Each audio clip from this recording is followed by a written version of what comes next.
God says to seek righteousness. And in Matthew, he says, not only do I want you to be perfect like me, but perfect like my Father and me. Have you ever wondered why 15 times he speaks about somebody that's going to come ahead of him, saying they've seen him and he warned about it, and why it always seemed to contradict your inner peace on Paul? Well, that's because 15 or 16 messages in Paul contradicts Yeshua. That's his real name. See, he wants us to seek righteousness. He said, I came to fulfill the law, not to abolish it. Anybody that tries to get rid of the littlest letter or inkling of writing in this is the least of the kingdom in heaven. I'll give it to you even better. Go read Matthew 23:8. He says not to call anybody a teacher, a rabbi, or a priest. And the greatest of these is a servant. Well, where's the preacher on the pedestal? What do we call him? Master, servant, leader. No, if you read the Gospels, it actually says that we're supposed to admonish each other with the literature and hang out and read together. Why do you think that AA's got something figured out, that they all sit together and help each other out? Now, there are things wrong with it, but I'm here to tell you that you've been led astray.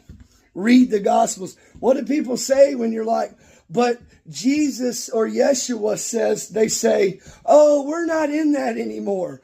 Dude, you need to read the word for yourself, because what these preachers are out here teaching are against the Gospels and the Old Testament. We're supposed to only follow Yeshua, not any other man, and go write down all the words in Matthew, Mark, Luke, and John and compare them to Paul. That's enough said. The real Holy Spirit will change. See, when I came to terms with the truth, I was able to quit Suboxone, quit cigarettes, quit porn, get out of a toxic marriage, be joyful, not be angry. All the things that people are like, you're always going to be imperfect.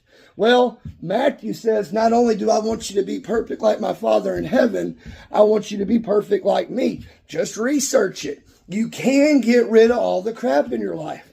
It's hard. It's tough. It ain't easy. But that's why he says the road is narrow. Few will find it. The path is wide that leads to destruction. If you're on an easy path and it's easy, you might want to start taking a look at yourself. And if you've been hanging on to the same convictions, doing the same thing, well, enough said.